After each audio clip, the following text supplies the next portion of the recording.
शुरू करो। बंदो सतगुरु चरण को करु धनि प्रेम प्रणाम।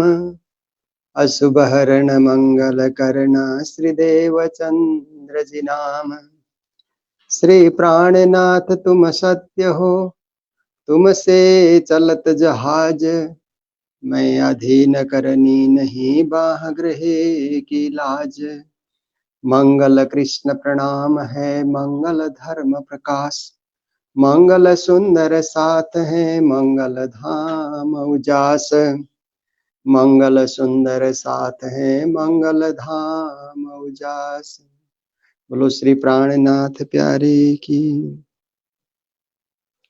सभी इस सोशल मीडिया जूम से जुड़े हुए, जूमसँग जोडिनु भएका र यतापट्टि हाम्रा प्रणामी विश्व यो फेसबुक र युट्युबमा जोडिनु भएका सबै साथीहरूलाई, सुन्दर साथलाई मेरो प्रणाम। र भर्खरैसम्म तपाईहरुले आचार्य महाराजश्रीको सम्बोधन सुनिरहनु भएको थियो। उहाँले योगाको विषयमा यम नियम आसन प्राणायाम प्रत्याहार धारणा ध्यान समाधिको विश्लेषण गरेर तपाईहरुलाई सुनाइरहनु भएको थियो। बडा नै रोचक उहाँको सम्बोधन थियो। र अब मेरो सम्बोधन मैले त पहिला दिन पाएको संकेत अनुसार मोटिभेसनको प्रेरणादायी प्रवचन हुनुपर्छ। अरु प्रवचनहरु त युट्युबमा थुप्रै छन्, तर हामीलाई प्रेरणामूलक प्रवचन चाहिन्छ भन्ने खालको पहिला मलाई संकेत मिलेको थियो र मैले पहिलो दिन कार्यकर्ताको गुण, उनीहरुको क्वालिटीको विषयमा मैले राखे। दोस्रो मेरो प्रवचन थियो लिडरशिप कसरी डेभलप गर्ने भन्ने, र हिजोको मेरो प्रवचन थियो धर्म किन चाहिन्छ। र यस्तै मैले 7 दिनको सब्जेक्ट तयार गरेको थिएँ। धर्म र राजनीति एक दिन, धर्म र विज्ञान अर्को दिन, धर्म र समाज एक दिन, र हिन्दू धर्म र प्रणामी धर्मको सामञ्जस्य, यति 7 वटा मैले टपिक बनाएको थिएँ। तर धेरैजना साथीहरुको आग्रह रह्यो कि यो मोटिभेसनको क्लास भन्दा पनि हामीलाई तपाईले त बाणी बोलेकै हामीलाई मन पर्छ। तपाई जहाँ पनि बाणी चर्चा गर्नुहुन्छ भने तपाईको मुखबाट बाणी निक्लेकै राम्रो भन्ने खालको उहाँहरुको सुझावहरु धेरै मात्रामा आयो। र अब म बाणीपट्टि नै फिर्किँदै छु। र विशेष गरेर बाणीपट्टि फिर्किनु भन्दा पहिला हिजै मैले आह्वान गरेको थिएँ केही प्रश्नहरु तपाईहरुले दिनुभयो भने हामीलाई चर्चा सुरु गर्न सजिलो हुन्छ भनेर। र आज 2 वटा प्रश्न मेरा सामु आएका छन्। मलाई धेरै खुसी पनि लाग्यो किनभने मसँगै सम्बन्धित, मेरो अध्ययनसँगै सम्बन्धित यी प्रश्नहरु भएको हुँदा मलाई धेरै आनन्द पनि लागिरहेको छ। र जिज्ञासा पहिलो के रहेछ भन्दा वितक साहेबमा परब्रह्म स्वरूप महामती प्राणनाजीले श्री कल्लु मिश्रजी, चिन्तामणिजी र लक्ष्मण सेठ लालदासजी आदि अग्रगण्य महात्माहरूलाई मायाको निन्द्राबाट जगाउनको लागि मार्कण्डेय ऋषिको दृष्टान्त सुनाउनु भयो भन्ने प्रसंग आउँदछ। महामतीजीले मार्कण्डेय ऋषिको वृत्तान्त सुनाउनु भएको थियो भन्ने र विस्तार पूर्वक बताइदिने कृपा गर्नुभए आभारी हुने थिए भन्ने पहिलो प्रश्न रहेछ। र यो वितकमा मार्कण्डेयको दृष्टान्त आउँछ। यो दृष्टान्त प्राणनाथजीले विशेष गरेर लालदासजी महाराजलाई नै सुनाउनु भएको हो। र यो मार्कण्डेय ऋषिको कथा चाहिँ हामीले भागवतमा पाउँदछौं। भागवतको 12 स्कन्धको 8 र 9 अध्यायमा मार्कण्डेय ऋषिको कथा आउँदछ।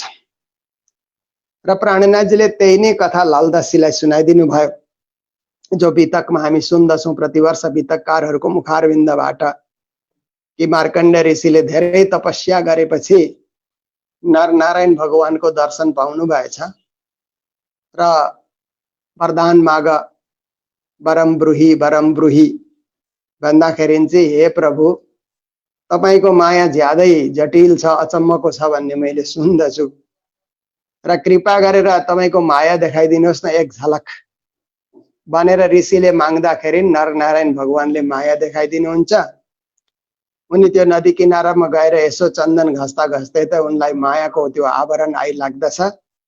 नदीमा पानी बढे जस्तो अनुभव हुन्छ। पानी बढ्दै बढ्दै जाँदा त उनलाई नै बगाएर लगेको भान हुन जान्छ। बग्दै बग्दै जाँदाखेरि अब कपडाहरू पनि अस्तव्यस्त उनको हुन जान्छन्।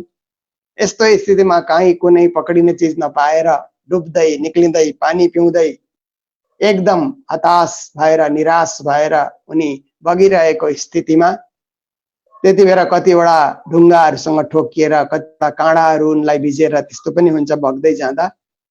र आखिरमा गएर एउटा रुखको डाली उनले भेटाउँछन्। त्यो बरको रुखको डाली उनले भेटाउँदछन् र बरको डालीलाई यसरी च्याप्प पक्रिँदाखेरि त अब चाहिँ म डुब्दिनँ होला, अब म बाँचे हैं भनेर उनले सोच्दा सोच्दै त त्यो बरको डालीमा एउटा बरको पात उनले देख्छन्। पातमा त सानो बुढी अम्ला जत्रो स्वरूपमा बालमुकुन्द कृष्ण आफ्नै गोडाको बुढी अम्ला आफै चुसिरहेको त्यस्तो सानो बालमुकुन्दको उनले दर्शन गर्न पाउँछन्। र मार्कण्डेय ऋषिले भन्दछन् करार बिन्देन पदार बिन्दम मुखार बिन्दे विनिये विनिवेशयन्तम वटस्य पत्रस्य पुटे शयानम बालम मुकुन्दम मनसा स्मरामि। हे बालमुकुन्द, यो बरको पत्तामा तपाईँ सानो रूपमा लुकिरहनु भएको छ, तपाईलाई म नमन गर्दछु, प्रणाम गर्दछु भन्दा त बालमुकुन्दले एक श्वास लिँदाखेरि त उनी बालमुकुन्दको पेटमा गएर अर्को ब्रह्माण्डको दर्शन गर्छन्। फेरि अर्को श्वास लिँदा त्यो प्राणायाम गरे जस्तो अर्कोपट्टिबाट श्वास छोड्दाखेरि त उनी फेरि बाहिर आइपुग्दाखेरि त त्यही नदीको किनारमा यसो चन्दन घसिरहेको, चन्दन घस्ने क्रिया पनि पुरा नभएको, न बाढी आएको छ, न कहीँ उनलाई बगाएको छ, न कपडा अस्तव्यस्तै भएको छ, केही पनि छैन। यस्तो खालको चाहिँ यो कथा भागवतमा आउँदछ र हाम्रा कति इल्मीहरूले त्यसलाई अलिकति बढाएर धोबीको धोबिनी पनि भइन् भन्ने कथा पनि सुनाइन्छ। मैले पनि कतिखेप सुनाएकै हुँ, तर त्यो चाहिँ भागवतमा छैन। हाम्रा इल्मीहरूले थपेर त्यसलाई अलिकति विस्तार गरेका हुन्। र यस प्रकारले यो दृष्टान्त चाहिँ लालदासजी महाराज, लक्ष्मण सेठ उनको पूर्व नाम थियो, उहाँलाई प्राणनाजीले सुनाउँदा त्यति बेला उनलाई पनि लाग्दछ कि ओहो, हाम्रो आत्मा त परमधाममा रहेछ र राज्यलाई खेल हेर्छु, संसार हेर्छु, माया हेर्छु भन्दा राज्यले यो कालमायाको ब्रह्माण्डमा पठाइदिनु भयो। यो ब्रह्माण्डमा आएपछि त कहाँ परमधाममा त्यो रङ्गमहलमा खेल्ने सखीहरू, राज्यलाई अनेक प्रकारको भोग व्यञ्जन सजाएर ल्याउने सखीहरू, संसारमा त्यो गोकुलमा आउने बित्तिकै त बिहानै उठेर गाईको गोबर सोर्नु पर्ने, पानी भर्न जमुनामा जानुपर्ने त्यस्तो स्थिति आउँदछ। र उनीहरूको बेहाल पनि हुन्छ। यो संसारको सबै उनीहरूले कामकाज गर्नुपर्ने, अब गोप उनीहरूका पतिहरू हुन्छन्, यो परिवारको सेवा गर्नुपर्ने। त्यस्तो बेलामा यसरी उनीहरू भट्केर ब्रजको लीला, रासको लीला, जागनीको लीला उनीहरूले हेर्दछन् र साक्षात् परमात्मा नै सद्गुरु भएर आएर फेरि उनीहरूलाई जगाउनुहुन्छ। जस्तो नरनारायण नै बालमुकुन्द भएर मार्कण्डेयलाई जगाए चाहिँ पूर्ण ब्रह्म परमात्मा नै सद्गुरु भएर चाहिँ मानव जातिलाई जगाउनुहुन्छ, ब्रह्मशिष्टलाई जगाउनुहुन्छ भन्ने कथा प्राणनाजीले सुनाउँदा लालदासजी पनि अब लक्ष्मण सेठ नाम थियो, तर परमधामको आत्मा भएको हुँदा परमधामको आसबाई सखी उहाँको नाम थियो। उहाँ झट्टै त्यति बेला बेउजिनुहुन्छ, जाग्नुहुन्छ, उहाँको आत्मा जागृत भएर जान्छ र यो कथाले लालदासजीलाई जगाएको हुँदाखेरि मार्कण्डे माया दृष्टान्त धनी पर मागी करके खान्त भनेर प्राणनाजीले वाणीमा पनि दुई जग्गा मार्कण्डेको दृष्टान्त उहाँले छोटो संक्षेपमा उहाँले राखिदिनु भएको छ। र यति नै यो भागवतको 8 र 9 अध्याय 12 स्कन्धको तपाईहरुले पढ्नु भयो भने आफै पनि राम्ररी यो मार्कण्डेयको दृष्टान्त बुझ्न सक्नुहुन्छ। र अर्को प्रश्न आएको छ, वैदिक धर्मशास्त्र साथै ब्रह्मवाणी तारतम सागरमा पनि स्थूल सूक्ष्म कारण शरीरको अवस्था पार गरेर चौथो तुरीय अवस्थामा पुगेका महापुरुषलाई परमहंस भनी सम्बोधन गरिएको छ। उहाँहरूले मात्र माया र ब्रह्मको निरूपण साथै अनादि परमात्मा र परमधामको वर्णन गर्न सक्नुहुन्छ भनिएको छ। ती 4 शरीरको अवस्था र परमहंस पदको महिमाको सविस्तार पूर्वक वर्णन गरिदिनु हुन सादर अनुरोध गर्दछु भन्ने यो दोस्रो प्रश्न छ। र हेर्नुहोस्, तारतम वाणीमा 2 जग्गा स्पष्ट परमहंसको परिभाषा गरिएको चौपाई हामीले पाउँदछौँ। एउटा चौपाई हामीले पाउँदछौँ किरन्तनमा, 29 प्रकरणको 15 नम्बर चौपाईमा हामीले पाउँदछौं। परमहंस बिना कौन कहे जिन तजे हैं तीन शरीर, कहे महामती महादिशा धनिकी कोही कर दो जुदे क्षीर नीर भन्ने एउटा चौपाई हामीले किरन्तनमा पाउँदछौं। र अर्को खुलासाको दोस्रो प्रकरणको 46 चौपाई हामीले पाउँदछौं। परमहंस जाहेर भए जाहेर धाम धनी अखण्ड, कुली कलिङ्गा मारिया मुक्त दै ब्रह्माण्ड। यस्तो खालको प्राणनाथजीले परमहंसको व्याख्या गर्नु भएको छ। अन्यत्र पनि परमहंसको केही न केही संकेत हामीले पाउँछौं, तर यी दुईवटा चौपाई नै हाम्रो लागि परमहंसको परिभाषा गर्नको लागि पर्याप्त म मान्दछु। र विशेष गरेर यहाँ सोधिएको छ कि परमहंस कसलाई भन्दा जसले तीनवटा शरीरलाई छोडिसकेको छ। तीन शरीर भनेको पहिलो त यो स्थूल शरीर ग्रस बडी भनेर भनिन्छ नि, 10 वटा इन्द्रिय भएको यो शरीर जो हामी देख्दछौं, जो भिजिबल छ, यो शरीरलाई चाहिँ स्थूल भनेर भनिदो रहेछ। र त्यसपछि अब सूक्ष्म शरीर भनेको चाहिँ हाम्रो मन हो। मनलाई नै सूक्ष्म शरीर भनेर भनिन्छ। कारण शरीर भनेको हाम्रो बुद्धि हो, बुद्धि शरीरलाई कारण शरीर भनेर भनिन्छ। र महाकारण शरीर भनेको हाम्रो आत्मस्वरूप हो। त्यो महाकारण शरीरलाई नै कुनै कुनै उपनिषदहरुमा तुरिया भनेर पनि भनिएको छ। स्थूल सूक्ष्म कारण र तुरिय अवस्था भनेको छ। त्यो तुरिय अवस्था भन्नु र महाकारण अवस्था भन्नु एउटै कुरा हो। र कहीँ कहीँ तुरियातीत अवस्था भन्ने पनि कुरा आउँदछ। तुरियातीत भनेको चाहिँ जस्तो महाकारणबाट पनि माथि जाँदा निर्मल चेतन भन्ने पनि एउटा स्थिति आउँदछ। त्यहाँ पुग्नुलाई चाहिँ तुरियातीत भनेर भनिदो रहेछ। तर तुरिय अवस्थामा अथवा महाकारण अवस्थामा पुग्नु नै परमहंस बन्नु हो भनेर हामी मान्दछौं। प्राणनाथजीले पनि त्यही कुरा भन्नुभएको छ। परमहंस बिना कौन कहे जिन तजे हैं तीन शरीर।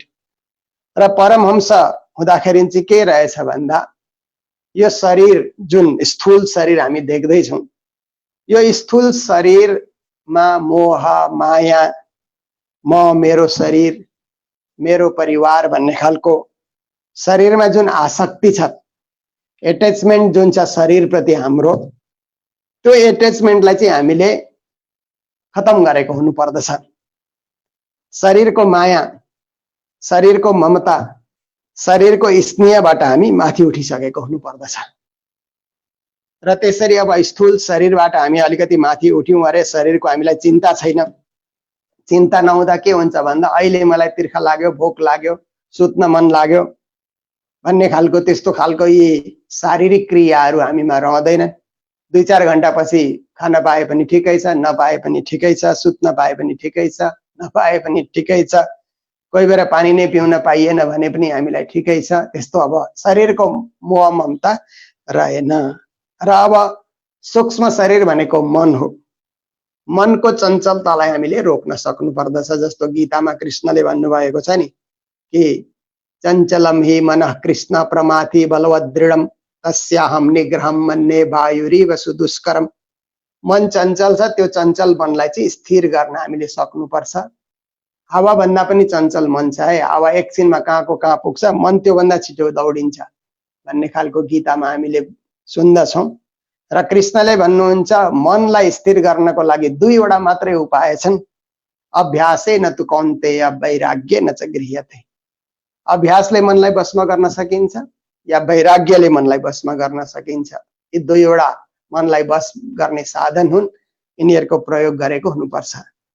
यतापट्टि प्राणनाथजी महाराजले मनको विषयमा भन्नुभएको छ, मन के हारे हारिए मन के जीते जित, मन ही देवे सत्य साहेबी मन ही करे फजित सनन्तको चौपाई हो। र मनले हार्दा हारिने, मनले जित्दा जितिने, मनले नै परमधाम पुर्याउने, मनले नै संसारको बन्धनमा बाँध्ने। त्यसकारण मनलाई बुझ्ने, मनलाई यो संसारको माया मोहमा यहाँ फसाएर नराख्ने, मनमा परमात्मालाई धारण गरेर मनलाई विशुद्ध बनाएर मनः पूतम समाचरेत भनेर पनि हाम्रो कति नीति वाक्यले भनेको छन्। मनलाई पवित्र गरेर परमात्मातिर ढल्काउँदा मन हाम्रो स्थिर भइहाल्छ। र त्यस पछाडि अर्को छ बुद्धि, कारण शरीर। बुद्धिमा स्थिरता ल्याउने, बुद्धिमा परमात्माको स्वरूपको चिन्तन गर्ने खालको। र बुद्धिले के गर्ने भन्दा हामीले राम्रो राम्रो वाणीका चौपाईहरू याद गर्ने, शास्त्रका श्लोकहरू याद गर्ने, राम्रो राम्रो आर्टिकलहरू लेख्ने, राम्रो राम्रो आजकल त अब लेख्ने परम्परा पनि कम हुँदै जाँदैछ भने आजकल त हामी अब फेसबुकमा लेख्दछौँ, अब हामी व्हाट्सएपमा लेख्दछौँ भने त्यहाँ पनि राम्रो राम्रो बौद्धिक कुराहरू लेख्ने, त्यसै तर्क वितर्कको कुरा, कसैको समय बर्बाद गर्ने खालको कुरा नलेख्ने, अर्थपूर्ण कुरा राम्रो राम्रो चाहिँ एकदम बुद्धिले चिन्तन गरेर, बुद्धिको प्रयोग गरेर त्यसरी हामीले बुद्धिलाई जागृत गर्न हामी सक्छौं। तर बुद्धि अवस्थाबाट पनि, स्थूलबाट, शरीर अवस्थाबाट, मानसिक अवस्थाबाट, बौद्धिक अवस्थाबाट पनि माथि उठेर आत्मदशा, आत्मदशा भनेको के हो भन्दाखेरि म आत्मस्वरूप हुँ, परमात्माको अंश हुँ, म परमधामको ब्रह्म सृष्टि जस्तो अहम ब्रह्मास्मि भन्छ नि। अब यो वेदका महावाक्यहरूले, 4 वेदका 4 महावाक्य छन् र एउटा महावाक्य हो अहम ब्रह्मास्मि। तर हामीले पनि अहम ब्रह्म सृष्टि भन्न सक्नु पर्यो। त्यस्तो खालको क्वालिटी आफूमा प्रकट गर्दा नै त्यसो भन्न सकिन्छ। त्यसै अब हम ब्रह्म सृष्टि, म ब्रह्म सृष्टि भन्दै हिँड्दा त कसैले पत्याउँदैन। किनभने कसैले एउटा पहाडको टुप्पोमा चढेर म ठुलो भन्दा कसैले ठुलो मान्दैन। उसले त धरती नै एउटा ठुलो काम गरेर देखायो भने उसलाई ठुलो भनिन्छ। त्यस्तै प्रकारले म ब्रह्म सृष्टि भनेर उसले हाँक्दै अरूको बीचमा प्रभाव पार्दै हिँडेर त्यसको केही अर्थ हुँदैन। ब्रह्म सृष्टिको लक्षण, ब्रह्म सृष्टिको संस्कार, ब्रह्म सृष्टिको रहनी, क्रिया कर्तव्य उसले धारण गरेको हुनु पर्दछ। त्यस्तो उसमा आयो भने म ब्रह्म सृष्टि उसले भन्न सक्छ, म अङ्गना उसले भन्न सक्छ, म परमधामको आत्मा भनेर उसले भन्न सक्छ। त्यो चाहिँ हो यो तुरीय अवस्थामा पुग्नु या आत्मदशामा पुग्नु हो, महाकारण अवस्थामा पुग्नु हो। र परमहंसहरू चाहिँ यसरी शरीरबाट पनि माथि उठेर, मनको स्थितिबाट पनि माथि उठेर, बुद्धिको चिन्तनबाट पनि माथि उठेर आत्मदशामा पुगेका हुँदा रहेछन्। र प्राणजीले भन्नुहुन्छ यो ब्रह्मज्ञान चाहिँ कसले सुनाउँछ भन्दा परमहंस बिना कौन कहे। परमहंस बिना अरूले यो ब्रह्मज्ञान सुनाउन सक्दैन। किन भन्दा उसमा त्यो सुनाउने क्षमतै आएकै छैन।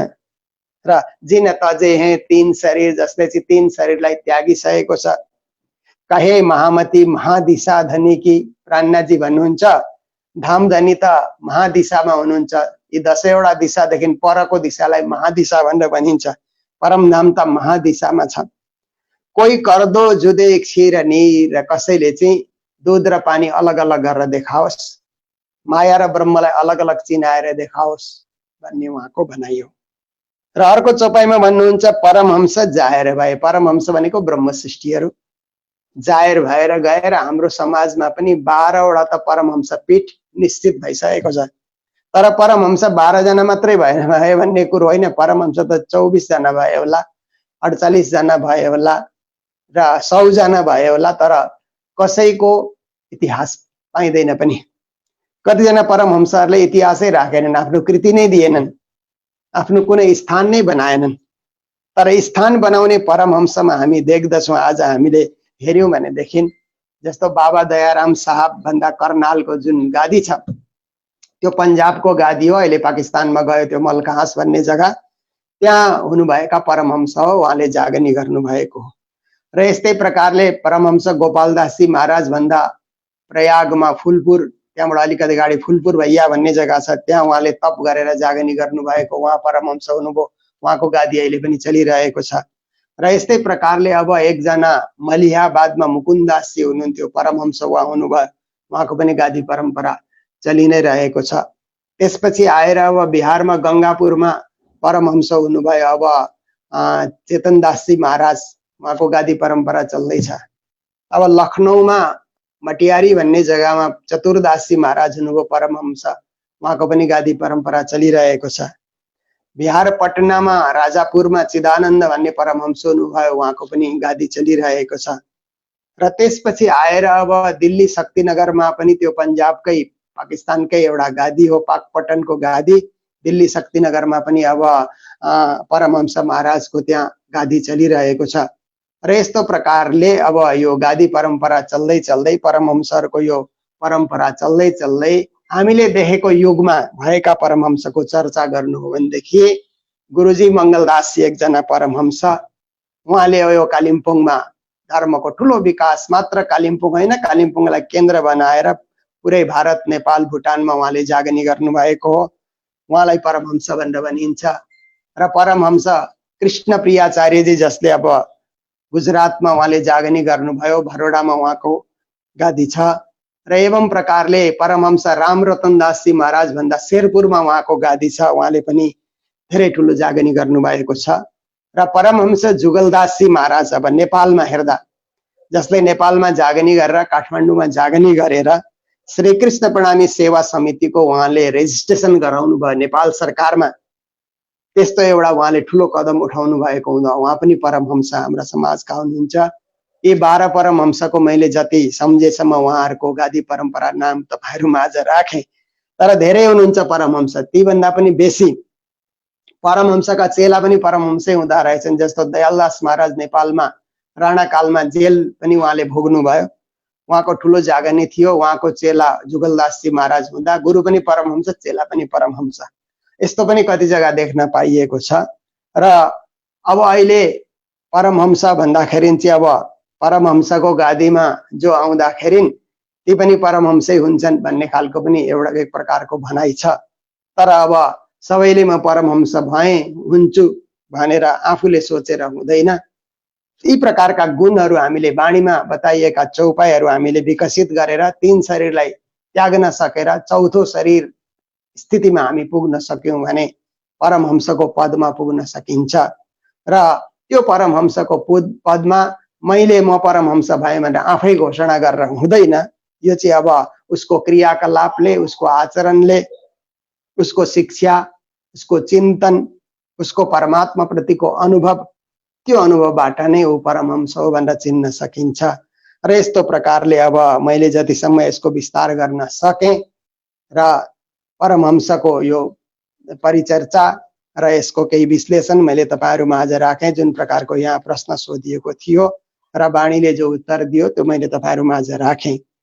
र फेरि मलाई आग्रह भयो सुन्दर साथको तर्फबाट कि तपाईले प्रकट वाणीमा बोलिदिनु पर्छ भन्दा प्रकट वाणीमा पनि बोल्न सकिन्छ। प्रकट वाणीमा अब बोल्दाखेरि 4-5 दिनको हामीले समय पायौं भने आधा घण्टामा प्रकट वाणीको विश्लेषण गर्न सकिन्छ।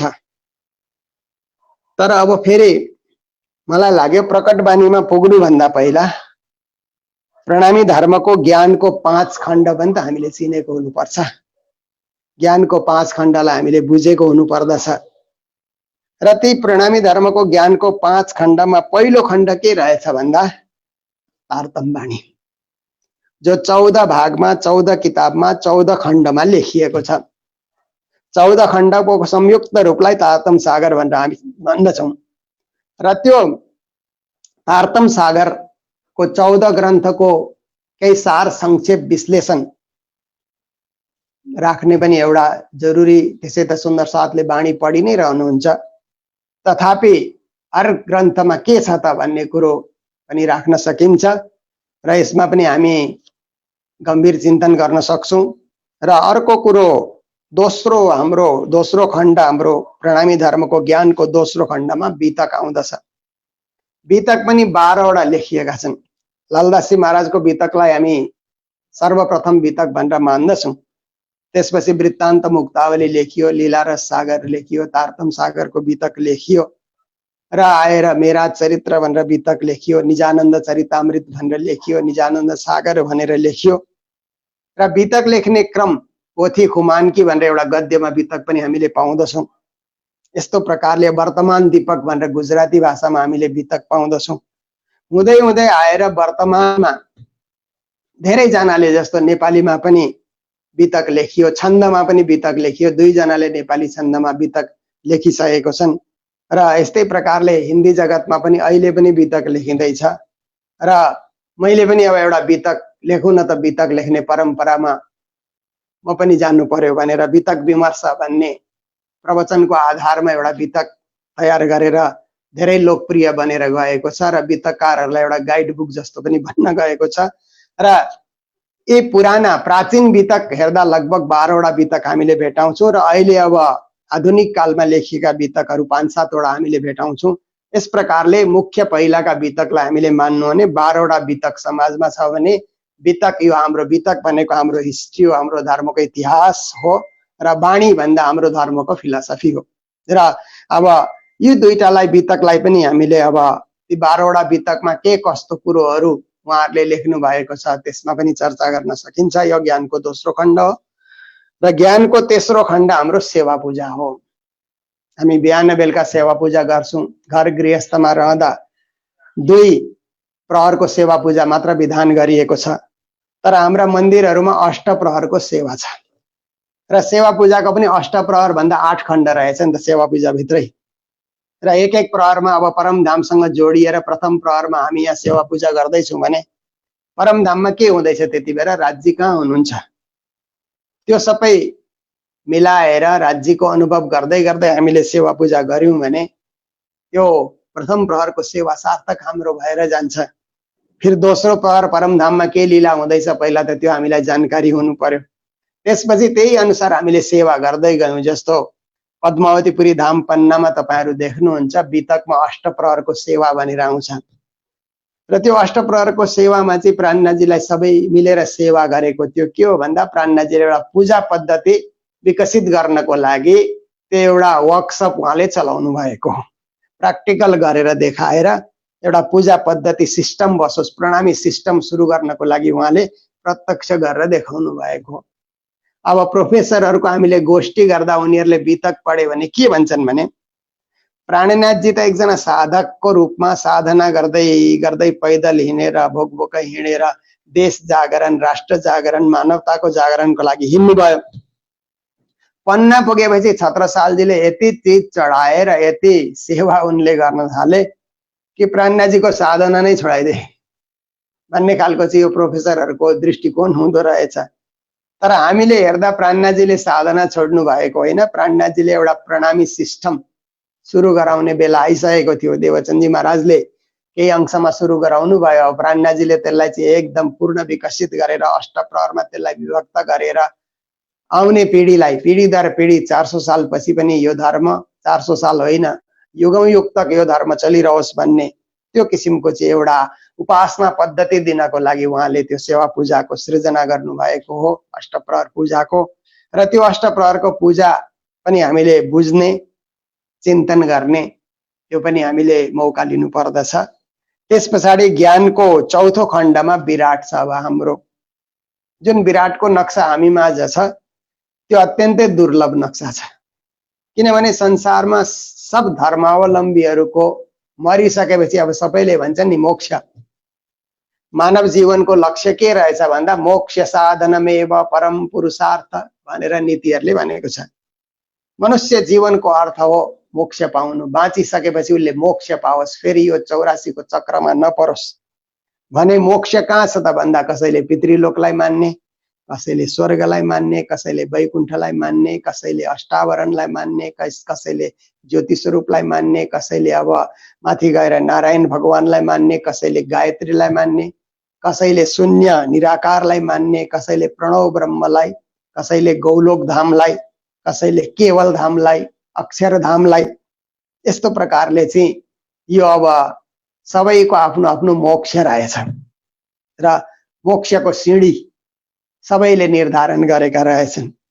तर हाम्रो विराटमा के छ भन्दा सबैले निर्धारण गरेको मोक्षलाई समेट्दै समेट्दै कसले कहाँको मोक्षको चर्चा गरेको छ त्यो सबैको संकलन गर्दै गर्दै सबैलाई समावेश गर्दै गर्दै अन्ततो गत्वा परमधाम कहाँ छ। किनभने परमधाम भन्ने शब्द त हामीले गीतामा पाउँछौँ, यद गत्वा न निवर्तन्ते तद्धाम परमम मम। भागवतमा पनि 12 स्कन्धमा हामीले पाउँछौँ कि परमधाम लाई तिमीले बुझ भनेर चाहिँ सुखदेवजीले राजा परीक्षितलाई बताएको अहम ब्रह्म परम धाम ब्रह्म हम परमम पदम भन्ने यस्तो श्लोक आउँदछ। उपनिषदमा पनि परमात्मा परम ज्योति परम धाम परागति भनेर परमधाम शब्द आउँदछ भने त्यो परमधाम चाहिँ कति टाढा छ त। विराटको त्यो नक्साको हिसाबले विराट चाहिँ एउटा के हो भन्दा धार्मिक भूगोल हो। जस्तो हामीले भूगोलहरु पढ्दछौं त्यो त पृथ्वीको वर्णन या यो तारामण्डलको वर्णन सोलर सिस्टमको वर्णन अघि ग्यालेक्सीको कुरा सुन्दै हुनुहुन्थ्यो त्यति हामीले भेटौँला तर त्योदेखि पर के छ भन्ने एउटा धार्मिक भौगोलिक वर्णन जो छ त्यो हामीले विराटमा भेटाउँछौं विराट हाम्रो दुर्लभ एउटा ज्ञानको खण्ड हो हामी माझ रहेको तर हामीले विश्वमा यो प्रकट गर्न सकेका छैनौं अहिलेसम्म र अब कतिजनाले हाम्रो विराट यसो हेरेर आफ्नो आफ्नो ढंगले आफ्नो आफ्नो विराट पनि तयार गरिसकेका छन् र यसमा हामीले धेरै अघि बढ्नु पर्ने हो यो पनि यस्तो अब यो ज्ञानको ठूलो एउटा खण्ड हामी माझ छ र 5मा नम्बरमा गएर हाम्रो ज्ञानको अर्को एउटा अन्तिम खण्ड छ चर्चनी जो 25 पक्ष परमधाम भन्दा एक चर्चनी भित्र 25 खण्डहरू लुकिरहेको छन् धाम तलाव कुञ्ज बन जोए मानिक नेहरे बन की सोए पश्चिम चौगान बड़ो बन कहिए पुखराजी जमुनाजी लइए 8 सागर 8 भूमि के 25 पक्ष परमधाम के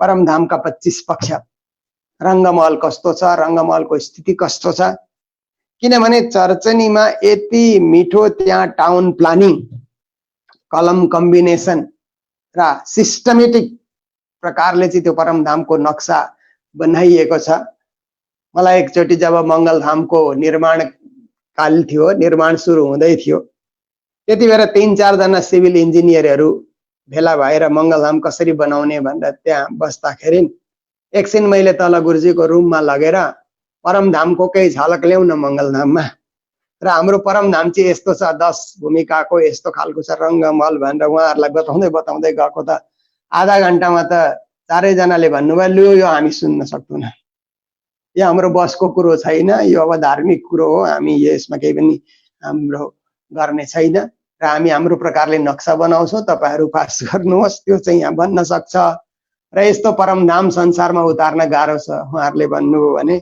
आजको सिभिल इन्जिनियरहरुले पनि त्यो नक्सा गर्दाखेरि धेरै चर्को पर्छ परमधाम बुझ्न तर हाम्रा महात्माहरुले त्यतिबेर त्यत्रो पढाइ थिएन त्यत्रो क्याल्कुलेसन गर्ने क्याल्कुलेटरहरु थिएनन् तर बडा ठूलो ठूलो चित्र त्यहाँ बडा राम्रो राम्रो त्यहाँ यति मिठो त्यसको वर्णन हामीले चर्चनी सिक्दा हामी पाउँदछौं र मंगलधाममा पनि जहिलेदेखि यो लकडाउन भयो 1.5 घण्टा हामी चर्चनीको क्लास नित्य प्रति गरिरहेको छौं एकचोटी हामीले पूरा गर्यौं फेरि अर्को चोटी पनि हामी दोहोर्याइरहेको छौं बडा आनन्दको त्यो विषय छ किनभने आत्माले मोक्ष पाउने जग्गा चाहिँ कस्तो रहेछ भन्ने कुरा राम्ररी छर्लङ्ग बुझ्न हामीले चर्चनीको अभ्यास गरेको हुनुपर्छ र अब भोलि जो हामी तपाईहरु माझ भेटिन्छौं र अब त्यसमा यो ज्ञानका 5 खण्डमा चर्चा गर्नु भने एक दिन एउटा खण्ड गरेर 5 दिनमा 5 वटा खण्ड पूरा गर्न सकिन्छ किनभने मेरो विषय नै यही हो म बचपनदेखि नै यही धार्मिक प्रवचनमा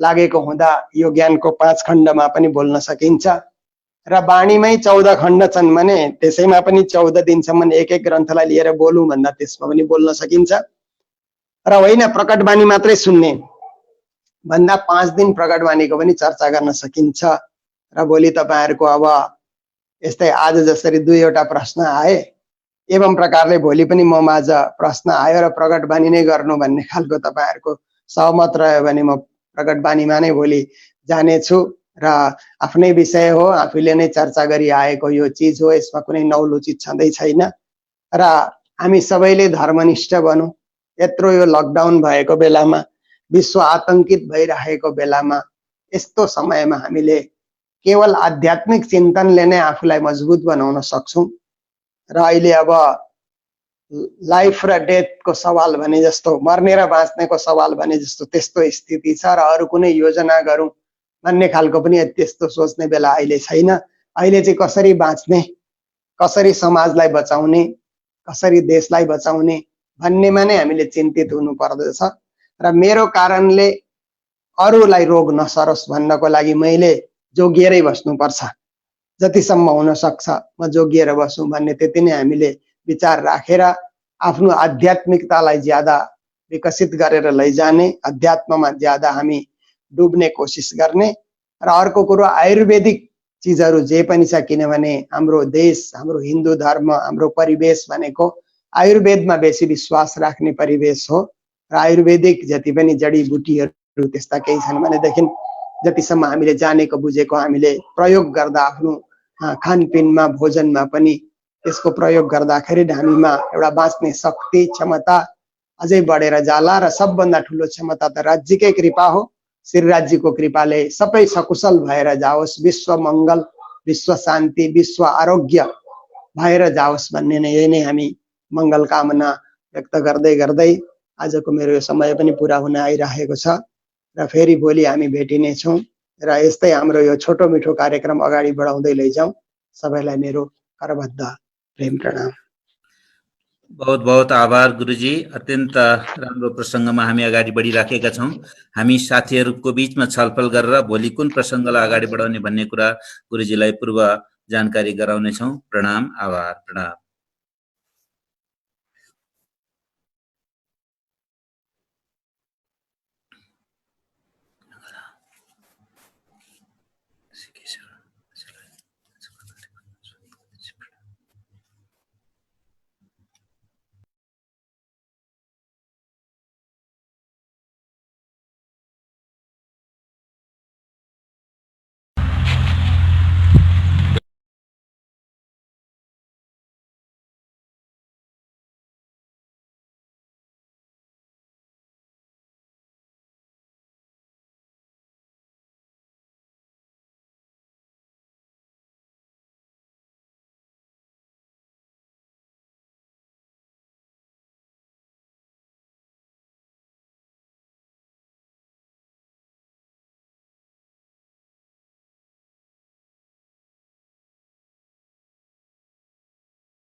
के सरलाई आजको कार्यक्रममा स्वागत गर्दछौं। प्रणाम हजुर। प्रणाम सबैलाई। सबै सुन्दर साथको तर्फबाट प्रणाम हजुर। मंगल गुरुवर, शुभ चिन्तन मंगल, मंगल हृदयाकाश, मंगल धरणी दिग दिगंतर मंगल, मंगल आत्म प्रकाश, मंगल आत्म प्रकाश। घरमै बसेर लकडाउनलाई पालन गरेर धार्मिक चर्चामा आफूलाई समयको आफ्नो समयको सदुपयोग गरेर बसिरहनु भएको सबैलाई करबद्ध प्रणाम। हामी कोरोना प्रहारबाट गुज्रिरहेका छौं। कोरोना प्रहारमा कोरोनाको कहर भोगी पनि रहेका छौं र पनि अघि गुरुजीले भने जस्तै यसलाई पनि एउटा हामीले मौका ठानेर सदुपयोग गरौं भन्ने मनासायले यो कार्यक्रम श्रीकृष्ण प्रणामी सेवा समितिको तर्फबाट आयोजन गरियो। हामी अत्यन्त खुशी छौं, हर्षित छौं र तपाईहरुलाई साधुवाद दिन चाहन्छौं यो स्तुत्य सोचको निम्ति। आज 5औं दिन 5th एपिसोड, शीर्षक छ रेलिभेन्स अफ सिक्किम, रेलिभेन्स अफ श्रीकृष्ण प्रणामी धर्म नाउ एन्ड फ्युचर। श्रीकृष्ण प्रणामी धर्म को सान्दर्भिकता वर्तमान अनि भविष्य। र मेरो यो सुरु गर्नुभन्दा अगाडि हिजोको मेरो प्रेजेन्टेसनमा एउटा मैले अन्जानमा गल्ती बोली पठाएछु। त्यो अहिले सुरुमै तपाईहरुलाई म बताइहालौं। मैले ब्रह्माजीको प्रसंग गर्दाखेरि त त्यो अलिकति उहाँको शिरको गणना गल्ती गरेछु। मैले 3वटा शिर भने तर ब्रह्माजीको शिर 4वटा हुन्छ। तर त्यो एउटा शिर चाहिँ पछाडिपट्टि भएकोले नदेखिएको होला भनेर मिलाउनु पनि सकिन्छ। अब यो त्यो चाहिँ राजनीतिमा हुन्छ, तर यो धर्मको कुरामा चाहिँ त्यो मिल्दैन। त्यो गल्ती हो, गल्ती भनेर स्वीकार गर्नुपर्छ। ब्रह्माको शिर 4वटै हुन्छ हजुर। त्यसलाई छलेर नचलिने कुरा हो त्यो। त्यो मैले बोल्नेको गल्ती हो, यो मैले मान्नुपर्छ। हिजो हामीले अलिकति विशेष इतिहास जस्तो पनि हामीले अलिकति यहाँनिर मैले प्रस्तुत गरेको थिएँ र इतिहासको हिसाबमा हामीले सबै धर्महरूको प्रादुर्भाव अनि सबै धर्मका धर्मगुरु पैगम्बरहरूको प्रादुर्भाव र साल सम्बतहरू त्यसको छोटकरीमा एउटा हामीले बात गर्यौं। त्यसलाई पनि राम्रोसँग बुझ्नु हो भनेदेखि प्रत्येक धर्मकै साल सम्बत मात्रै होइन, स्थान अनि त्यसको परिवेश, त्यो समय, त्यो जम्मै कुरालाई जान्नु चाहिँ खासमा दरकार चाहिँ छ। तर हाम्रो अलिकति सब्जेक्ट म्याटर अर्कोपट्टिको भएकोले गर्दा मैले त्यसलाई एउटा ल्याडरको हिसाबले, एउटा सिँढीको हिसाबले तलै तला गर्दै आएर वैदिक कालदेखि लिएर त्रेता युग, द्वापर युग हुँदै त्यहाँदेखि महात्मा मुसा, महात्मा जराथुस्ट, भगवान महावीर, गौतम बुद्ध, यीशु मसीह, हजरत मोहम्मद, सन्त कबीर, गुरु नानक भएर सद्गुरु देवचन्द्रजीसम्म त्यो सिँढी यसरी हामीले झारेर ल्यायौं। र हामी सबैभन्दा कान्छो यो सिँढीको सबभन्दा तल्लो पायदानमा हामी छौं। श्री कृष्ण प्रणामी धर्म, निजानन्द सम्प्रदाय। अनि 400 वर्ष लगभग भनेर हामीले भन्यौं। अब भन्नुलाई त 400 वर्ष त हामीले भन्यौं, तर असलमा भन्नु हो भनेदेखि हामी चाहिँ अलिकति लेट स्टार्टर हौं। ती 400 वर्षहरूमा 300 वर्ष त त्यो हाम्रो त बन्दी खानामै बितेको जस्तो भयो नि त, हैन र? त्यो तपाईहरुलाई थाहा छ। त्यो पनि एउटा त्यो ग्रन्थ नै लकडाउनमा थियो हाम्रो त 300 वर्ष त। विचारको कोरोनाले हामीलाई लकडाउनमा बस्नु बाध्य गराए 300 वर्षसम्म, र मुक्ति पाएको भर्खरै हो हामीले त। त्यो हिसाबले त कान्छो पनि भयौं, प्लस स्टार्ट पनि हाम्रो ढिलो भयो। अब त्यो रेसमा अरु 2-3 वनको घुमिसकेर हामी चाहिँ भर्खर छुटेको जस्तो नि। त हामीले अलिकति यो मेकअप गर्नुलाई अरूले भन्दा अलिक बेसी कुद्नु पर्ने हो जस्तो पनि लाग्छ मलाई त नि। किनभने हामी अलिक छाडियौं नि त, हाम्रो स्टार्टै लेट भयो। त त्यसले गर्दाखेरि कान्छो पनि भयौं, हाम्रो स्टार्ट पनि लेट भयो। यो आजको हाम्रो स्थिति छ। अनि त्यहाँनिर एउटा मलाई के पनि लाग्यो भनेदेखि हामीले जब हाम्रो इतिहासको कुराहरू गर्छौं, हाम्रो इतिहासको कुराहरू गर्दाखेरि चाहिँ हामीले जहिले पनि विशेष यो भारतकै इतिहास हो यो त हाम्रो इतिहास। किनभने सद्गुरुजी भारतमै, प्राणनाथजी भारतमै गर्दाखेरि उहाँको इतिहाससँग देशकै इतिहास नै फिटेर हामीले जहिले पनि अध्ययन गर्नुपर्छ। र हाम्रो इतिहासमा के कसो कसो भएर यो मुगल पिरियड हो र मुगलहरूको समयकालमा भनेर नै हामीले प्राय नै भन्छौं पनि, लिखित ग्रन्थहरूमा पनि त्यही कुराहरूको उल्लेख गरिएको छ। अनि सद्गुरु देवचन्द्रजीको पालामा जहांगीरको जमाना थियो, त्यसपछि उसको छोरा आए शाहजहां, जसले ताजमहल बनाए। अब यो यसरी पनि हामीले हेरौं, तुलनात्मक इतिहास हेर्दा बडा रोचक हुन्छ क्या। ताजमहल बनिँदै गर्दा सद्गुरु देवचन्द्रजी महाराज यहाँ हुनुहुन्थ्यो, हैन? त कुरा हुन्थ्यो कि हुँदैन थियो होला। त्यो एउटा त्यो बादशाहले बहुत ठुलो एउटा इमारत बनाउँदैछ, उसको प्रेयसीको नाममा भन्ने कुराहरू चर्चामा आउँथ्यो कि आउँदैन थियो, किनभने उहाँको टाइममा भएको कुरा यो चाहिँ। अनि शाहजहां पछाडि आए औरंगजेब। अनि औरंगजेब चाहिँ अब हाम्रो हिस्ट्रीको प्रणामी इतिहासको मेन भिलियन भनौँ न हामीले, हैन? उसलाई अलिकति हामी भिलियन जस्तो गरेर नै क्रूर, कठोर, फिर्का परस्त, एकदम शरीयतलाई पछ्याउने त्यो खालको कट्टरपन्थी क्रूर एकदम राजा भनेर हामीले व्याख्या गर्छौं सधैँ। औरंगजेब अनि महामती प्राणनाथ दौतरी हुन्। दुवैको जन्म 1618 हो, सँगसँगै। अनि औरंगजेब 40 वर्षको उमेरमा उनले गादी सम्हाल्न पुगेका हुन्।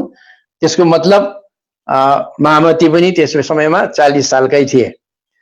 अनि त्यस पछाडि चाहिँ औरंगजेबले सत्ता सम्हालेपछि चाहिँ हाम्रो इतिहासले अलिकति जोड पक्रिन्छ, त्यसले अलिक स्पिड लिन्छ र धेरै इन्सिडेन्टहरू, धेरै घटनाहरू चाहिँ सत्तासीन औरंगजेब र यता हाम्रा धर्मगुरु, मूल प्रचारक, हाम्रो स्टार प्रचारक त्यति बेलाको महामती प्राणनाथजी, त्यो बीचको द्वन्द्व चाहिँ हाम्रो प्रणामी धर्मको इतिहास हामी सधैँ पढ्छौं।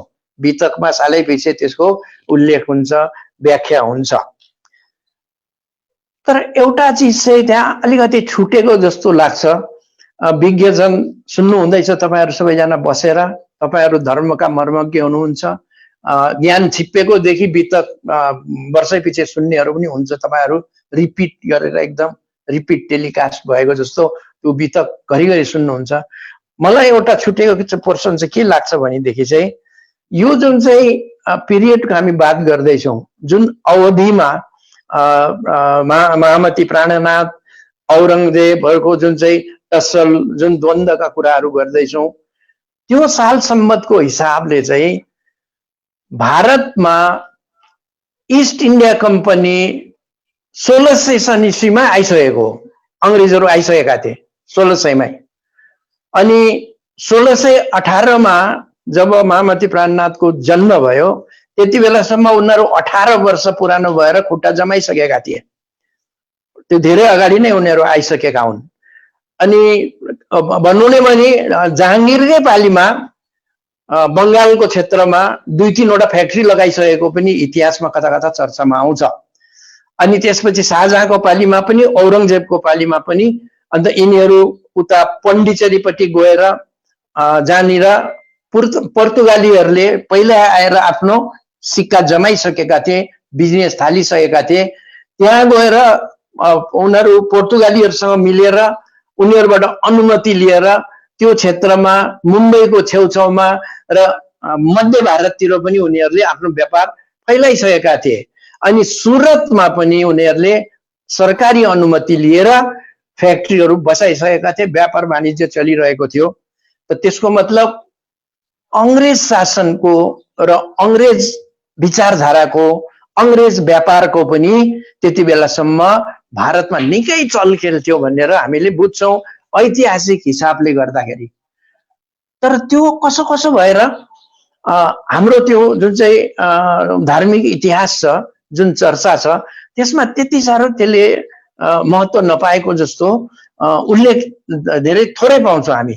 त यसमा मलाई लाग्छ अलिकति जो इतिहासका जानकारहरू छौं हामी, जो अलिकति इतिहासका विद्यार्थीहरू छौं र यो मुस्लिम र प्रणामी साथसाथमा अंग्रेजहरूको जुन चाहिँ चलखेल छ, व्यापारिक भनौं, राजनीतिक भनौं, धार्मिक पनि होला सायद त्यति बेलासम्म, त यसको एउटा कम्पेरिटिभ स्टडी, एउटा तुलनात्मक एउटा कथन, एउटा तुलनात्मक व्याख्याहरू निस्किनु पर्ने हो कि त्यो पनि लाग्छ मलाई। यो हजुरहरुलाई मैले आजको दिनमा मौका लिएर यो सुनाइराखे र यो चाहिँ हिजोकै कुराहरू हो।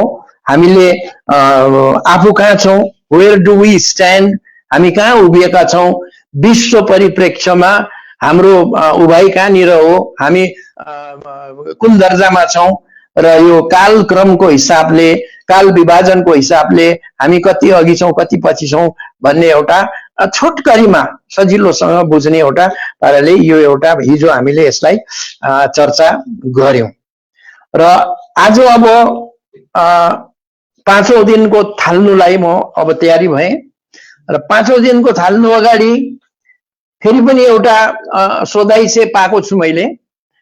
त्यो सोधाइ हिजोकै सोधाइको कन्टिन्युएसन, त्यो सप्लिमेन्ट्री क्वेसन भन्छ नि यो संसदतिर, एउटा मूल प्रश्न त्यहाँदेखि फेरि त्यसलाई थप्ने पुच्छर, एउटा सप्लिमेन्ट्री क्वेसन जस्तो त्यही सब्जेक्टमा फेरि पनि आइरहेको छ। प्रश्न चाहिँ यस्तो छ, प्रश्न साह्रै प्रष्ट पनि छैन र पनि मैले अन्दाज लगाएँ। यस्तो भनिएको छ, अब यो साइन्सले त विश्व खाँदै जाँदैछ, विश्वलाई साइन्सले यो विज्ञानले खाँदै खाँदै जाँदैछ चारैतिर। त्यो अब ग्याजेट्सहरू हेरौँ, गिज्मोजहरू हेरौँ, हामीले चलाउने उपकरणहरू हेरौँ, प्रविधिहरू हेरौँ, यो अहिले हामी यसरी एक ठाउँ बोलेर कति हजार ठाउँ मान्छेले बसेर सुनिरहेछन्, यो पनि एउटा विज्ञानकै अब चमत्कारै हो। त यसो गरेर साइन्सले खाँदै खाँदै खाँदै गर्दै सबैलाई रिप्लेस गर्दै जाँदैछ साइन्सले।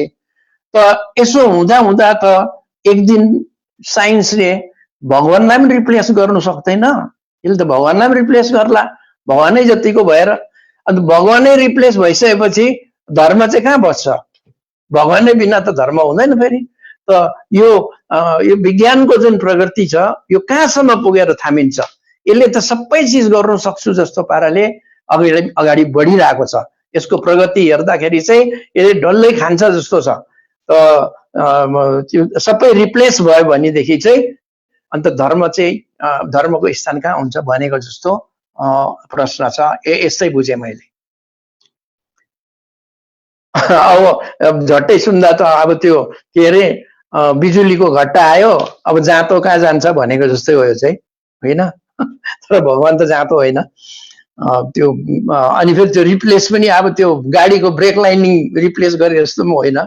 त्यो भगवानलाई हामीले त्यसरी नाच्नु मिल्दैन। हिजो पनि एउटा उत्तर त त्योसँग आएको थियो, त्यो पनि झन्डै झन्डै मिल्छ। धर्म र विज्ञानको कुरा हामीले हिजो पनि गरेका हौँ। यिनीहरू एकअर्काका कम्प्लिमेन्ट्री हुन्, सम्पूरक हुन् एकअर्काका भनेर हिजो पनि बात गर्यौं। जहाँ विज्ञान बढ्छ, बहुत बढ्छ, तर विज्ञानको लिमिट छ। विज्ञान गएर थाक्छ, हार्छ, टुङ्गिन्छ, त्यहाँदेखि अध्यात्मको साम्राज्य सुरु हुन्छ। यो हामीले हिजो पनि कुरा गरेको थियौं। अनि दुईटा मिलेरै चल्नुपर्छ, एक्लै एक्लै भएर चल्नु सक्दैन। त्यो सम्मिश्रण हुनैपर्छ भनेर हिजै बात गरेको हामीले नि। अब विज्ञान बिनाको धर्म काम लाग्दैन, वैज्ञानिकता हुनुपर्छ धर्ममा, नभए त्यो रूढिवादी हुन्छ, कर्मकाण्डी हुन्छ, त्यो चमत्कारमा विश्वास गर्ने हुन्छ, रिजनिङमा जाँदैन, लजिकल कुरै गर्दैन, त्यो एकदम निपट एकदम त्यो कट्टरपन्थी हुन्छ, फिर्कापरस्त हुन्छ। वैज्ञानिकता चाहिन्छ। त्यस्तै विज्ञानलाई पनि धर्म चाहिन्छ। धर्म नभएको विज्ञान, अध्यात्म नभएको विज्ञान छ भने त्यो विध्वंसकारी हुन्छ, त्यसले खराबै गर्छ विज्ञानलाई। त्यसले त्यसको जुन चाहिँ अँध्यारो पक्ष छ त्यतापट्टि नै ढकेल्छ र एकअर्काका सम्पर्क हुन् भनेर हिजो हामीले कुरा गर्यौं। तर पनि अब रिप्लेस हुन्छ कि भन्ने कुरामा चाहिँ यसरी पनि हामी हेरौं। मैले भर्खरै एउटा खबर पढेको थिएँ, यो चिनियाहरूले अर्को सूर्य बनाउँदैछ अरे, घाम नि। अब यो घामको पावर घट्दैछ कुनी के भन्ने पनि बेला बेलामा सुनिबस्छौँ नि त हामी। चिनियाहरूले निकै एडभान्स स्टेजमा पुगिसक्यो भन्छ, लन्च गर्न आँटेको छ भन्छ। अनि यो हाम्रो घामभन्दा धेरै पावरफुल घाम छ भन्छ। अनि त्यो घाम हो भनेदेखि चाहिँ राति पनि लाग्नु सक्छ अरे। त्यसो गरेर 24 घण्टा काम गर्नु सक्ने नि, दिउँसो पनि उज्यालो राति पनि उज्यालो, यस्तो घाम बनाउँदैछ भन्छ चिनियाहरूले। तर जति नै उज्यालो घाम बनाए पनि, जति नै शक्तिशाली घाम बनाए पनि, एकदम के अरे गर्मी दिने उज्यालो घाम बनाए पनि, त्यो हिउँदको दिनमा हामी यसो मुढा बोकेर बाहिर आँगनमा ढाडमा घाम सेक्छौँ नि, घाम न्यानो भन्छौँ नि, त्यो चिनिया घामले न्यानो त दिनु सक्दैन है। त्यसले उज्यालो देला, बेसरी ब्राइट होला, गर्मी पनि देला, तर त्यो जुन न्यानो छ घामको, त्यो न्यानोपन मलाई लाग्दैन यो वैज्ञानिक सूर्यले त्यो दिनु सक्छ। अनि एकजनाले भनेको मैले सुनेको, मेरो आफ्नो कथन होइन, यो डिजिटल जति नै भन कि, जति नै डिजिटल भन्यो भने पनि रोटी चाहिँ गुगलबाट डाउनलोड हुँदैन भने। रोटीको लागि चाहिँ धरती माताकोमै जानुपर्छ, जमिनमा नै अन्न उब्जनी हुनुपर्छ, अन्त रोटी हुन्छ। जति नै डिजिटल भन, डिजिटलको पराकाष्ठामै पुग्यो भने पनि रोटी चाहिँ गुगलबाट डाउनलोड गर्नु सक्दैन भनेर मैले सुनेको।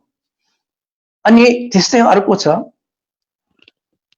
विज्ञानले सबै चिज गर्नु सक्छ भनेदेखि हामी यसरी पनि हेरौं।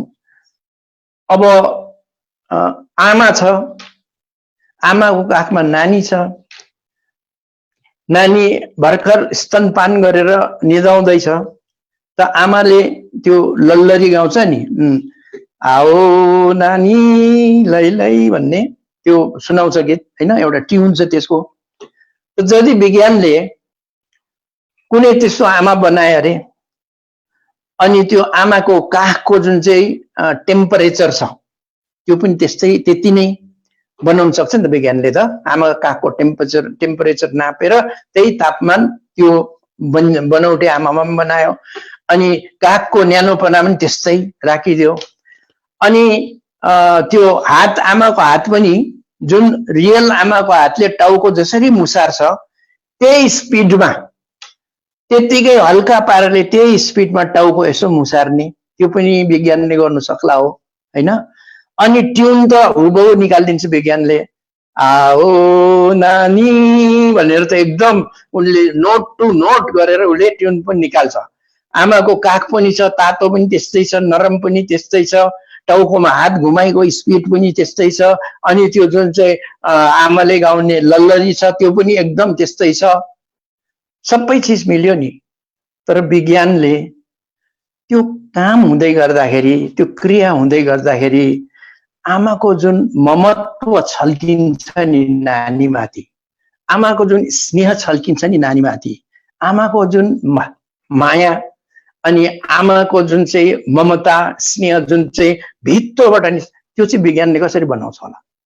विज्ञान त्यहाँनिर फेल हुन्छ। विज्ञान भनेको एक्ज्याक्ट साइन्स हो, हिसाब किताबमा चल्छ, तर मान्छे सबै कुरो हिसाब किताबमा चल्दैन। मान्छेको भावना पनि हुन्छ, मान्छेको संवेदना हुन्छ।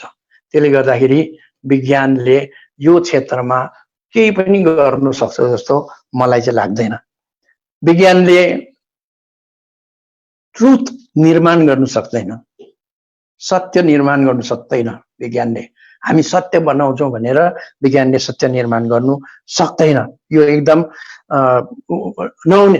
उनीहरूले मेसिनहरू बनाए, एउटा लाई डिटेक्टर भन्ने मेसिन बनाएको छ नि, त्यो क्राइमको डिटेक्सनमा चलाउँछन्। त्यो माथि केहरू लगाएर यसले ढाँटेको हो कि भनेर छान्ने लाई डिटेक्टर हुन्छ, तर ट्रुथ फाइन्डर मेसिन चाहिँ अहिलेसम्म बनाउन सकेन। किनभनेदेखि सत्य चाहिँ विज्ञानले निर्माण गर्नु सक्दैन, झुट चाहिँ हो कि भनेर नाप्नु चाहिँ सक्छ त्यही मेसिन लगाएर, लाई डिटेक्टरले, होइन? झुट चाहिँ जाँच्ने मेसिन हुन्छ, तर सत्य बनाउने मेसिन चाहिँ साइन्सको आफ्नो त्यो क्षमतादेखि बाहिरको कुरा हो। अनि सत्य के हो? सत्य एक्चुअलमा जुन सत्य हामी यहाँ देख्छौँ त्यो सत्य पनि सत्य नै हो के त? त्यो सत्य पनि एक्चुअल सत्य छ, भर्चुअल सत्य छ, किसिम किसिमको सत्य छ। अब एक्ज्याक्ट हिसाब त भन्छु, अब जस्तो टाइम कति बज्यो भने 9 बज्यो भन्यो, अब त्यो सत्य हो। अब त्यो त्यति बेलालाई त सत्य हो, तर 9 बज्यो भन्नु साथ, बोली मुखबाट निस्किनु साथ त्यो सेकेन्डको काँटा चलिहाल्छ, 9बाट अलिक बेसी भइहाल्छ। त्यो कसरी सत्य भयो? त्यो एक्ज्याक्ट सत्य हुनु सक्दैन। त्यो त हिसाब किताबको लागि ठिक छ, कति बज्यो? 9 बज्यो, तर जसै 9 बज्यो भन्यो त्यो सेकेन्डको काँटा त बिसाउँदैन त। 9 बजी समय अड्किँदैन, समय त चलिहाल्छ। काल विभाजनमा पनि हेर्नुहोस्, भूतकाल, वर्तमान काल, भविष्यकाल भन्छौँ। वर्तमान चाहिँ कहाँ छ? यो वर्तमान काल भन्नु साथ त्यो भूतकाल भइसकेको हुन्छ, अनि अघि जुन चाहिँ भविष्य भन्दै थिए त्यो आएर वर्तमान भइसकेको हुन्छ। अन्त यो प्रोसेस जुन चाहिँ छ त्यो त स्थिरै छैन। त सत्य त यो एक्चुअल सत्य कहाँ हो र? यो पनि त बनावटी अस्थिर सत्य नै भयो। त साइन्सले यस्तो चिजहरू भित्र पसेर काम गर्नु सक्छ जस्तो चाहिँ मलाई चाहिँ लाग्दैन। अब अर्ध सत्य पनि छ। अनि स्थिरताकै कुरा गर्नु हो भनेदेखि हामीले जब पनि कुनै कुरा गर्छौँ, जस्तो अब चन्द्रमा कति टाढो छ भन्दा यति किलोमिटर भन्छ, तर त्यो नाप कहिलेको नाप हो? किनभने चन्द्रमा पनि हिँडिरहेको छ, पृथ्वी पनि हिँडिरहेको छ, एउटा टाइमको नाप हो त्यो। त्यो नापेर एकछिन पछि त दुईटाको पोजिसन त चेन्ज भइरहेको हुन्छ। त अलिकति मोटामोटी भन्ने किसिम, अप्रोक्सिमेटली भन्ने जस्तो मात्रै हुन्छ। अनि स्थिर त हामी ठिङ्गो उभियो भने स्थिर भन्छौँ। कसरी स्थिर हुन्छ? पृथ्वी त घुमिरहेको छ, त्यसलाई पनि स्थिरता मान्ने हो। त सत्य जहिले पनि भर्चुअल सत्य मात्रै छ। त्यो सत्यले जुन चाहिँ रियल सत्य छ त्यो सत्यसँग विज्ञानले कुनै सामञ्जस्य बनाउनु सक्दैन, अहिलेसम्म सकेको पनि छैन, सक्दैन पनि। रियल सत्य अर्कै कुरा हो। यो जुन चाहिँ सत्य हामीले संसारमा जुन सत्य मानेर चलिरहेको छौँ, साइन्सले बताएको सत्य, ती सत्यहरू स्थिर छैनन्, सबै अस्थिर छन्, चलिरहेको छन्। त्यो कन्टिन्युटी छ त्यसमा। यो हामीले अलिकति बुझ्न सक्नुपर्छ। साइन्सले फेरि हो जुन चाहिँ कन्सियसनेस भन्छौँ हामी, मान्छेको एउटा चेतना हुन्छ नि, बुझ्ने कुरा, सम्झिने कुरा। अब त्यो साइन्सले कसरी बनाउन सक्छ? चेतना, मान्छेको चेतना त्यो बनाउनु त त्यो उसको अभिगतै छैन। चेतना कसरी बनिन्छ भनेर उसले दुनियाँभरको थेसिस लेख्न सक्ला। चेतना कसरी कहाँबाट निस्किन्छ मान्छेको भनेर सायद यसो परिभाषा सरिभाषा के बनाउन सक्ला, तर विज्ञानले चेतना बनाउनु त सक्दैन। त्यो उसको जुरिसडिक्सनदेखि बाहिरको कुरा हो, त्यो उसको पहुँचदेखि बाहिरको कुरा हो। अब कोमामा गयो पेसेन्ट भन्छ नि हामी बिमारीहरू, कोमामा गएर कोही त वर्षौं वर्षौं कोमामा बसिरहन्छ अचेत भएर नि। अब अचेत भनेको चेतना छैन, भेजिटेबल जस्तो छ। त मेडिकल साइन्सले चेतना दिनु सक्ने भएदेखि त त्यो कोमामा पेसेन्ट किन जान्थ्यो, अचेत अवस्थामा किन बस्थ्यो? त्यो जुन चाहिँ चेतनशीलता छ त्यो अर्कै चिज हो, त्यो विज्ञानदेखि बाहिर छ कति कुराहरू। अनि हाम्रो जुन चाहिँ आत्मा जागनीको कन्सेप्ट छ, जागनी भने के हो? त्यो पनि सचेत हुनु नै हो, चेत खुल्नु नै हो। अब त्यो जागनीलाई साइन्सको कुनै मिटरले हामी नाप्न सक्दैनौँ। त्यो एउटा आत्मिक अनुभव हो, त्यो एउटा भावनाको अनुभव हो। त्यसमा साइन्स फेल खान्छ, विज्ञान त्यसमा फेल खान्छ, सक्दैन। त्यसै अब एब्सोल्युट ह्याप्पिनेसको कुराहरू गरौँ। खुसी, खुसी भन्छौँ नि त हामी, त्यो खुसी पनि त्यो मामुली खुसी होइन, अब इटर्नल ब्लिस, एकदम सदाकालिक सर्वकालिक खुसी। अब त्यो त्यो त्यो पनि साइन्सको सब्जेक्ट म्याटरदेखि बाहिरको कुरा हो। अब छोटो टेम्पोररी खुद्रा खुद्री खुसीहरू भनेको अर्कै कुरा हो। लट्री जितेको खुसी, अब त्यो पैसा सकेपछि फेरि दुखी, हैन? अनि क्षणिक खुसी, मन परे केटी बिहा गर्यो त्यो एउटा खुसी। अब त्यो पछाडि त के हुन्छ, सधैँभरि खुसी बस्छ बस्दैन त्यो त्यही बिहा गर्नेलाई थाहा छ, हैन? कतिलाई त हँसिया निलेकै जस्तो हुन्छ। त त्यो ती खुसीहरू क्षणिक छन्, टेम्पोररी छन्, यिनीहरूलाई खुद्रा खुद्री खुसी भन्दाखेरि हुन्छ। तर जो इटर्नल ब्लिस, जो खुसी चाहिँ सदाकाललाई बसिरहन्छ, कुनै दुःखको त्यहाँ छाया छैन, त्यस्तो खुसी विज्ञानसँग त्यो ट्याली नै हुँदैन। यो सब्जेक्ट विज्ञानको मापदण्डभित्र, विज्ञानको परिधिभित्र यो कुरा पर्दैन। र साइन्सले जतिसुकै चिजहरू बनाए पनि यो एब्सोल्युट ट्रुथ जुन चाहिँ छ, सत्य निर्माण गर्न सक्दैन, त्यो छैन। अनि चेतना जुन चाहिँ छ, चेतना दिनु सक्दैन साइन्सले। अनि इटर्नल ब्लिस जुन चाहिँ खुसी छ, सदाकालिक खुसी, जसलाई हामी आनन्द पनि भन्छौँ, त्यो पनि साइन्सले दिन सक्दैन। अनि यसै भनौँ भनेदेखि त यो सत्य जुन साइन्सले दिनु सक्दैन हामी भन्दैछौँ, यो सत्य। अनि जुन चाहिँ चेतना दिनु सक्दैन भन्दैछौँ, त्यो चेतना। अनि इटर्नल ब्लिस भन्दैछौँ, आनन्द भन्दैछौँ, त्यो साइन्सले निर्माण गर्न नसक्ने कुराहरू हुन्। अनि ती कुराहरू भन्नु नै भने असलमा चाहिँ यो संसारमा छँदै नै छैनन्। भएदेखि त यो साइन्सले त्यसलाई पनि अलिकति कज्याएर आफ्नो बनाउन सक्थ्यो होला, तर ती चिजहरू यस संसारका हुँदै होइनन्, यो संसारमा छँदै छैनन्। प्रणामी दर्शनको एउटा ठुलो गाँठी कुरा यही चिजभित्र लुकेको छ। प्रणामी फिलोसफी यो माथि आधारित छ भन्छु म त। अहिले भएको कुरा सत्य, चिद र आनन्दकै कुरा हो, जस्तो हामी सच्चिदानन्द भन्छौँ।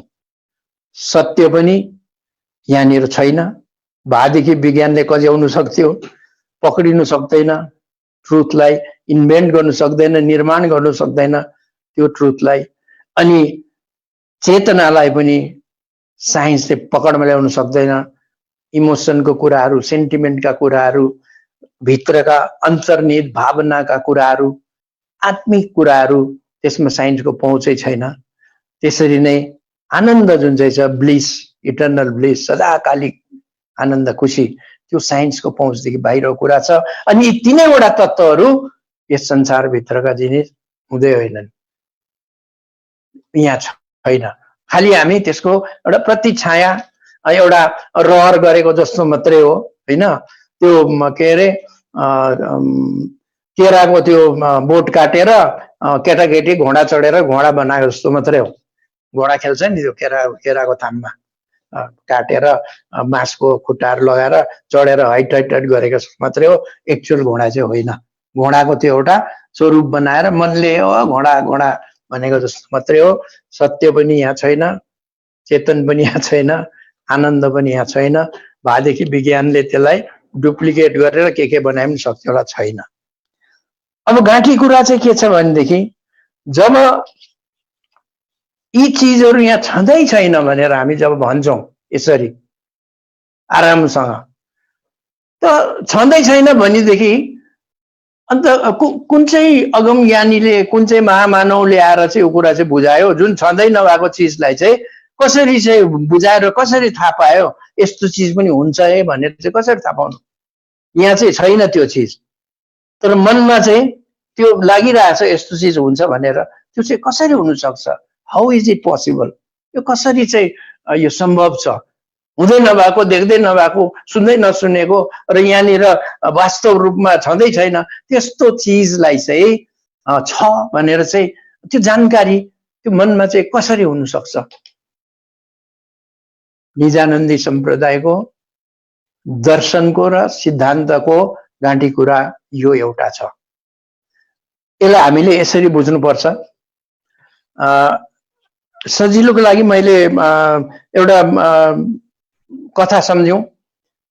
शहरमा एउटा एकदम धनी केटी छ, बहुत धनाढ्य घरको, एकदम हुने खाने घरको, एकदम राम्रो आलिशान बङ्गलोमा बस्ने, सब चिज तरजुक्त भएको।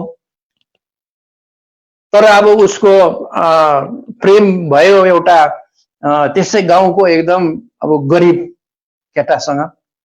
उसको केही छैन, गाई बाख्रा चराउने खालको, तर अब प्रेमले त्यो हेर्दैन, मन परापर भइहाल्यो, लभ पर्यो दुईजनाको।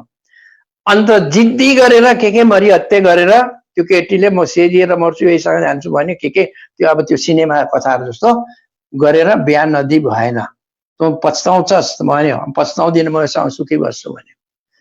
बिहे भयो, कन्यादान भयो, केटी गई। अब उहाँ गएपछि अब त्यो जिल्लाको भित्र कता इन्टेरियरतिर छ घर केटाको, होइन?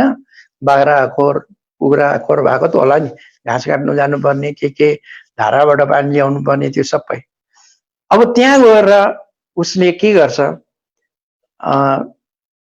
त्यो बस्तीको घरतिर त्यो स्त्री हुन्छ एक किसिमको, त्यो कोइला हाल्ने खालको, क्या ठुलो खालको स्त्री, तपाईँले पनि देख्नु भएको होला। जहाँनिर चाहिँ बिजुली छैन त्यहाँ स्त्री चाहिँ त्यो कोइला हाल्ने हुन्छ, त्यो धुवा फेर्ने खालको। अब उसले जब त्यो स्त्री देख्छ, नेचुरल्ली उसले घरको त्यो बिजुलीको स्त्री सम्झिन्छ, मेरो त घरमा यस्तो थियो। अनि जब धारामा पानी लिनु जानुपर्छ, त्यो धारामा पानी थापेपछि हात अटोमेटिकली त्यो कल बन्द गर्नु जान्छ क्या। त्यस्तो मैले देखेको छु बजारकोहरू धारामा जाँदा नि। अब धाराको पानी त बन्द गर्नु पर्दैन, त्यो त लगातार आइ नै बस्छ। अन्त उसले सोच्छ मेरो घरमा त घरभित्रै नल थियो, भित्रै पानी थियो, कति सुविधा थियो, किनभने माइतमा यो सबै थियो मेरो। अनि जब उसले मुङ्ग्रो लिएर त्यहाँ चप्लेरी ढुङ्गामा डङ डङ लुगा कुट्नुपर्छ, उसले निश्चय सम्झिन्छ घरमा मेरो वासिङ मेसिन थियो, केही गर्नु पर्दैन, बटन दबाउँदा हुर्र भइहाल्थ्यो। अब यो सबै माइतको सम्झना चाहिँ उसलाई कसरी छ भनेदेखि चाहिँ ऊ त्यो ठाउँबाट आएको हुनाले, पढेको होइन, उसले एक्सपिरियन्स गरेको हो। मेरो घरमा यस्ता यस्ता चिजहरू थिए र त्यो सम्झना, त्यो स्मरण यो अर्को नयाँ घरमा आएर पनि उसलाई सधैँभरि बसि नै रहन्छ। यो भन्दा धेरै राम्रो, धेरै असल, कस्तो ठाउँ भनेर बसिरहन्छ। यो सत्य, चेतन र आनन्द जब हामी यहाँ छैन, यो घरमा छैन भनेर सोच्छौँ र त्यसको सम्झना र यादगिरी हामीलाई आइबस्छ भनेदेखि चाहिँ यो हामीले बुझ्नुपर्छ, जरुर पनि हामी यस्तो घरबाट आएका हौँ, जरुर पनि हामी यस्तो मुलुकबाट आएका हौँ जुन मुलुकमा चाहिँ यी सबै चिज थिए। त्यही कारणले गर्दा त्यो स्मरण, त्यो स्मृति हाम्रो भित्र यहाँ बसिरहेको छ र सधैँ सधैँ त्यसको नै हामीले एउटा कामना गरिरहेको हुन्छौँ, चाहना गरिरहेको हुन्छौँ। यहाँ त छैन, त्यहाँ त थियो र त्यो नै हो हाम्रो मुलुक, त्यहीँबाट आएको भन्ने यो सम्झना सदा सदा हाम्रो मनमा, हाम्रो दिमागमा अनि हाम्रो सोचहरुमा यो बसिरहेको हुन्छ, स्मरण गर्छौं, स्मृतिको रूपमा त्यसलाई सम्झना गरिबस्छौं। र यति सम्झेपछि चाहिँ एउटा चीज कन्फर्म हुन्छ, एउटा मुलुक छ, एउटा जग्गा छ जुन जग्गामा सत्य पनि छ, चेतन पनि छ, आनन्द पनि छ। यो डुप्लिकेट होइन, रियल कन्फर्म। त त्यो मुलुक, त्यो घर, त्यो धाम भन्ने चीज चाहिँ त्यो रियल हो। र त्यो स्मरण र त्यो स्मृति हाम्रो मनमा त्यसै उब्जेको होइन, हामी त्यहाँबाट आएको हुनाले ती कथाहरू सबै हामीसितै आएका छन् र हामी यहाँ सम्झिन्छौं। यहाँका जिनिसहरू देख्दाखेरि त्यो बुहारीले माइत घर सम्झेको जस्तो हामी सम्झिन्छौं। र त्यसले गर्दा कन्फर्म के हुन्छ, त्यो परमधाम भन्ने ठाउँ चाहिँ छ, यो मुलुक छ जहाँबाट हामी आएका हौं। अब यो चाहिँ यसको बोक्रा हो। खास कुरा चाहिँ यो चाहिँ कन्फर्म गर्ने कुरा हो, हाम्रो मुलुकबाट हामी आएका हौं, कन्फर्मेसन चाहिँ यो हो। अब त्यो पछाडिको खुद्रा खाती छ नि त, त्यो ताल पोखरी, हरे वृक्ष, लाल वृक्ष, 100 सिंडी, 64 थम्ब, त्यो सब बाँकी कुरा हो। तर पहिला त कन्फर्म हुनु पर्यो, यस देयर इज अ प्लेस, परमधाम भन्ने जग्गा छ, हाम्रो मुलुक, जुन मुलुकबाट हामी आएका हौं। र प्रमाण के छ, हामीलाई यो घरमा आएर, यो जग्गामा आएर त्यहाँका जिनिसहरुको सम्झना यसरी आइरहन्छ। किन? हामीले ती चीजहरु भोगेर आएका हौं, ती चीजहरु देखेर, ती चीजहरुसँग हामी बाँचेर आएका हौं। त्यसले गर्दाखेरि हाम्रो स्मरणमा छ भन्नुसाथ कन्फर्मड हुन्छ, त्यो जग्गा चाहिँ छ, इट इज देयर। अनि त्यो जग्गामा साइन्सको चाहिँ पहुँच छैन। हेर्नु, शास्त्र आफ्नो जग्गामा छ, शास्त्रका कुराहरू आफ्ना जग्गामा छन्, चौपाईहरू आफ्ना जग्गामा छन्, श्लोकहरू आफ्ना जग्गामा छन्, प्रवचनहरू आफ्ना जग्गामा छन्। तर बाहिरबाट खस्रो पाराले, सजिलो पाराले हामीले बुझाउनु हो भनेदेखि चाहिँ मलाई लाग्छ यी कुराहरू चाहिँ सन्दर्भका कुराहरू हुन्। किनभने अब ड्राइभिङ सिक्दाखेरि पनि पहिला त त्यो सिकाउनु अगाडि त्यो हाफ सिट भन्छ नि, ड्राइभर यसो सरेर आधा सिट दिएर स्टियरिङ घुमाउनु, पहिला हाफ स्टियरिङ त्यो पहिला सिक्छन्। अनि अलिक स्टियरिङ पक्का भएपछि चाहिँ त्यो छोडिदिन्छ र उसले स्टियरिङ चाहिँ मजाले घुमाउने हुन्छ, तर ड्राइभरले खुट्टा चाहिँ तल आफै चलाइरहेको हुन्छ। ब्रेक, क्लच, एक्सिलरेटर ड्राइभरले चलाउँछ, सिक्नेले चाहिँ खालि स्टियरिङ मात्रै बटार्छन्। अनि अलिक पछि चाहिँ सिकाएर यो ब्रेक हो, यो एक्सिलरेटर हो, यो क्लच हो भनेर सिकाएपछि बिस्तारै बिस्तारै उसले सिक्छ अनि ड्राइभिङ उसले जान्दछ।